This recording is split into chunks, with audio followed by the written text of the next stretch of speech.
Hello नमस्कार साथियों दोस्तों। आज वीडियो में हम बात करने वाले हैं बीएससी नर्सिंग, सामान्य नर्सिंग और मिडवाइजरी जीएनएम के लिए या बीएससी नर्सिंग के लिए। अगर आप दोनों में से किसी भी एग्ज़ाम की तैयारी कर रहे हैं तो आपके लिए वीडियो हेल्पफुल होने वाला है।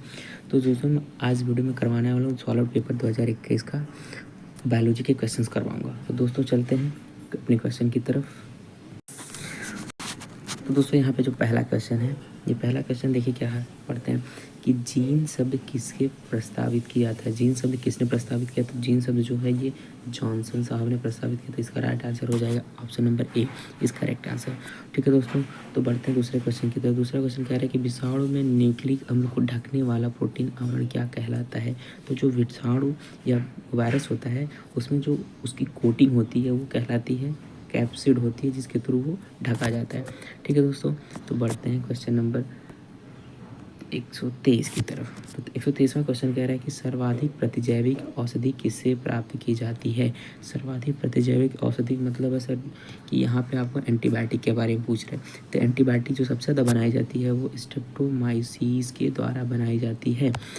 ठीक है दोस्तों, तो बढ़ते हैं क्वेश्चन नंबर 124 की तरफ। 124वां क्वेश्चन कह रहा है कि निम्नलिखित में किसे कार्बीन द्वारा रंगा जाता है। कार्बीन एक पिगमेंट होता है जिसके थ्रू आपको डिटेक्शन में रखा जाता है, उसको रंग के डिटेक्ट किया जाता है। तो यहाँ पे जो कार्बीन है वो हो जाएगा आपका गुणसूत्र, जिसको बोलते हैं क्रोमोसोम। ठीक है दोस्तों, तो बढ़ते हैं क्वेश्चन नंबर 125वें क्वेश्चन में कह रहा है कि पाइनस के परिपक्व परागण में होती है। पाइनस के परिपक्व परागण में क्या होती है दोस्तों? तो यहाँ पे आपका जो हो जाएगा वो हो चार कोशिकाएं, उसकी जो 4 सेल्स होती हैं पाइनस की परागण कोशिका में। ठीक है दोस्तों, अब क्वेश्चन नंबर 126 की तरफ बढ़ते हैं। 126वां क्वेश्चन जो है कि बहुगुणिता प्रेरित की जाती है। बहुगुणिता प्रेरित की जाती है किसके थ्रू? ऑक्सीजन के प्रयोग से, काइनिन के प्रयोग से, कोल्चिन के प्रयोग से, एथिलीन के प्रयोग से। इसका जो राइट आंसर हो जाएगा वो से दोस्तों कि कोल्चिन के प्रयोग से आपकी बहुगुणिता प्रेरित की जाती है। ठीक है दोस्तों, तो बढ़ते हैं क्वेश्चन नंबर 127 की तरफ। 127वां क्वेश्चन क्या है दोस्तों? कह रहा है कि क्वांटासोम पाए जाते हैं। तो क्वांटासोम होते क्या है? ये पिगमेंट होते हैं। तो पिगमेंट के थ्रू जो होता है वो क्लोरोफिल उनके ग्रेना में पाए जाते हैं, तो उसमें जिसके थ्रू भोजन का निर्माण होता है। तो इसमें कह रहा है कि दोस्तों जो क्वांटासम होते हैं ये सबसे ज़्यादा आपका पाया जाएगा। किस में पाया जाएगा दोस्तों? ये सबसे सिंपल आंसर इसका दोस्तों कि हरित लवक में ही पाया जाएगा, क्योंकि इससे क्या होता है भोजन के निर्माण में सहायक होते हैं। ठीक है दोस्तों, अब आगे बढ़ते हैं क्वेश्चन नंबर 128 की तरफ। क्वेश्चन नंबर 128 कह रहा है कि माइटोकॉन्ड्रिया में एंजाइम साइटोक्रोम ऑक्सीडेज पाया जाता है।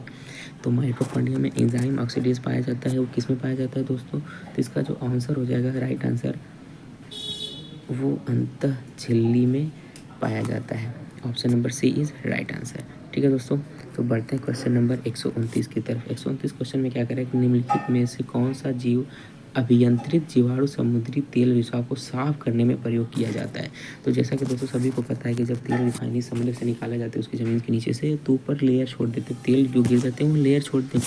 और वो लेयर बनाने के बाद वो क्या करते हैं, सफोकेशन करते हैं, रोशनी ऊपर से नीचे नहीं जाने देते। तो फाइटोप्लैंक्टन उनके लिए नुकसानदायक होते हैं। तो उनको सफाई के लिए जो कि उपयोग में लाया जाता है जीवाणु, वो कौन सा होता है दोस्तों? उसका जो आंसर हो जाएगा ये स्यूडोमोनास प्यूटिडा जो होता है, स्यूडोमोनास प्यूटिडा, ये यूज किया जाता है उसको सफाई करने के लिए। ठीक है दोस्तों, 130वां क्वेश्चन क्या कह रहा है कि हरा आलू किसके कारण जहरीला होता है। तो दोस्तों जब सभी देखा होंगे कि हरे आलू खेते हो, कुछ आलू में वो उसमें जगह जगह हरे हो जाते हैं, सब में नहीं होते लेकिन उनमें हो जाते हैं। तो इसका जो हरा होने का कारण है वो सभी को पता है, सोलेनिन के कारण होता है। किसके कारण? सोलेनिन के कारण हरा हो जाता है।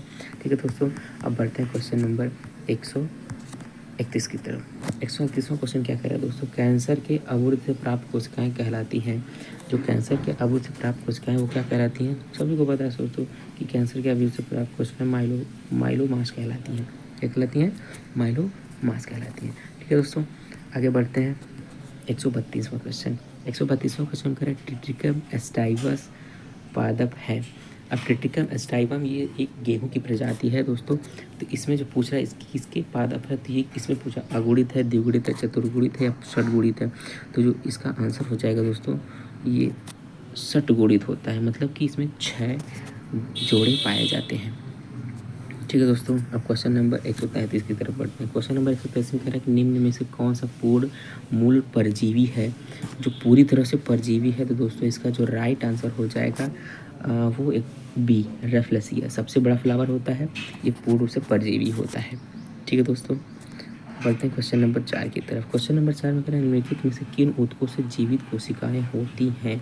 किन ऊतकों से जीवित कोशिकाएं होती हैं। तो वाहिनियों से, वाहिकाओं से, सहायक कोशिकाओं से, द्वितीय से। तो इसका जो राइट आंसर हो जाएगा दोस्तों वो हो जाएगा सहायक कोशिकाओं से जीवित कोशिकाएं होती हैं। ठीक, बढ़ते हैं क्वेश्चन नंबर 135 की तरफ। 135वां क्वेश्चन क्या कहता है दोस्तों, कहता है कि बाह्य त्वचा में कौन सी उपयोगी वस्तु प्राप्त होती है। वो कपास के पौधे उसके बारे में जानना चाहिए। तो इसको क्वेश्चन को आगे बढ़ते हैं, क्वेश्चन दूसरी तरफ चलते हैं। कह रहा है कि नींबू में कैंकर किसके थ्रू होता है। नींबू में कैंकर सभी को पता है दोस्तों, किसका जो होता है ये जैंथोमोनास के थ्रू होता है। तो इसका राइट आंसर बी हो जाएगा।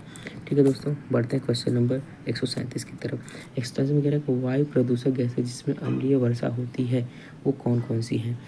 तो इसका जो राइट आंसर हो जाएगा वो सभी को पता है सर दोस्तों कि सल्फर डाइऑक्साइड और नाइट्रोजन डाइऑक्साइड के थ्रू ये अम्लीय वर्षा, ये दोनों मिल के अम्लीय वर्षा का रीज़न होती हैं। ठीक है दोस्तों, बढ़ते हैं क्वेश्चन नंबर 138 की तरफ। पौधे के किस भाग से अफीम प्राप्त की जाती है। तो सबसे बड़ी ये क्वेश्चन जो होगी, ये बहुत ज़्यादा क्वेश्चन पूछा जाता है दोस्तों कि पौधे की किस भाग से अफीम प्राप्त की जाती है। तो सभी को पता है कि ये अपरिपक्व संपुट से अफीम प्राप्त होती है। तो ऑप्शन नंबर सी। ठीक है दोस्तों, बढ़ते हैं क्वेश्चन नंबर 139 की तरफ। 139 क्वेश्चन में क्या कह रहे हैं सर जी कि प्रकाश संश्लेषण क्रिया सबसे सक्रिय होती है किस प्रकाश में। जो प्रकाश फोटोसिंथेसिस की क्रिया होती है वो किस प्रकाश से सबसे ज़्यादा एक्टिव होती है। तो इसका जो राइट आंसर हो जाएगा दोस्तों नीले प्रकाश में सबसे ज़्यादा एक्टिव होती है। ठीक है दोस्तों, बढ़ते हैं 140 क्वेश्चन की तरफ। कह रहा है कि वाष्पोत्सर्जन मापने के लिए जिस उपकरण का उपयोग किया जाता है उसे कहते हैं। तो कौन सा उपकरण होता है दोस्तों, उसको जिसके वाष्पोत्सर्जन मापा जाता है उसका जो आंसर हो जाएगा वो photometer. Option number is B. बढ़ते हैं क्वेश्चन के अगले तरफ। कह रहा है कि अब क्वेश्चन 141 में कह रहा है कि निम्नलिखित बीजांडों में से किस भ्रूण कोष घोड़े की नाल के आकार के होते हैं। तो इसमें आपको सी का पूछा गया है। तो इसमें दोस्तों इसका जो राइट आंसर हो जाएगा वो अनुप्रस्थ बीजांड। अनुप्रस्थ बीजांड घोड़े की नाल के आकार के होते हैं। ठीक है दोस्तों, बढ़ते हैं क्वेश्चन की अगली तरफ। कह रहा है कि एक आवृतबीजी पौधों में मादा युग्मक कोष का या मादा युग्मक भी होता है। 142 का क्वेश्चन, इसका राइट आंसर जो हो जाएगा भ्रूण कोष।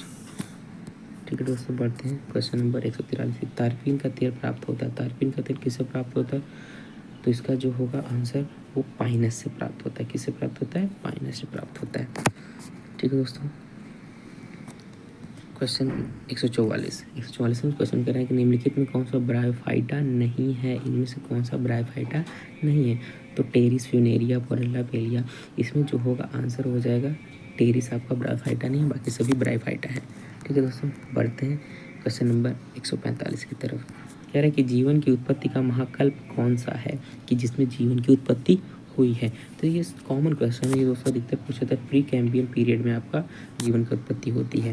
ठीक है, क्वेश्चन नंबर 146 की तरफ। कह रहा है कि परिचर्म के अंतर्गत आता है। परिचर्म के अंतर्गत कौन कौन सा आता है। तो इसका जो राइट आंसर हो जाएगा ये काग, कागजन, कागस्तर, सभी ये तीनों जो है परिचर्म के अंतर्गत आते हैं।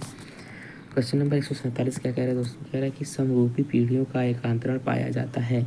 सभी रूपी पीढ़ियों का एकांतरण जो होता है इसका राइट आंसर जो हो जाएगा दोस्तों ये एक्टोकार्पस के थ्रू समरूपी पीढ़ियों का एकांतरण पाया जाता है। Question number 148। तो क्वेश्चन नंबर 148 कह रहा है कि सामान्यतः ब्रेड मोल्ड नाम से जानी जाने वाली कवक कौन सी है। तो ब्रेड मोल्ड जो कि आपके ब्रेड में फफूंद लग जाती है उसको किस नाम से जाना जाता है। तो इसका जो आंसर होगा वो होगा राइजोपस। ठीक है दोस्तों, ऑप्शन नंबर बी इस राइट आंसर। बढ़ते हैं अगले क्वेश्चन की तरफ। कि जो ताला कुंजी का सिद्धांत जिसे लॉक एंड की मॉडल के नाम से भी जाना जाता है ये किससे संबंधित है। तो सभी को पता है, बहुत ही बेसिक क्वेश्चन दोस्तों, ये एंजाइम क्रिया से संबंधित है। ठीक है दोस्तों, बढ़ते हैं क्वेश्चन नंबर 150 की तरफ। क्वेश्चन नंबर 150 में कह रहा है कि दो निम्न समुदाय के बीच का सांक्रांतिक क्षेत्र क्या कहलाता है। तो दो निम्न समुदाय के बीच का जो सांक्रांतिक क्षेत्र वो कहलाता है इकोटोन कहलाता है। क्या दस कहलाता है दोस्तों, इकोटोन कहलाता है। ठीक, तो दोस्तों यहाँ पे वनस्पति विज्ञान के सारे क्वेश्चन आपके समाप्त होते हैं और यहाँ से जंतु विज्ञान तो ये मैं अगले वीडियो में आपको करवाऊँगा। तब तक के लिए इसको पढ़ते रहिए और रिवाइज करते रहिए। आई होप आपकी हेल्पफुल वीडियो होगी और अपनी तैयारी से जुड़े रहिए। धन्यवाद। जय हिंद, जय भारत।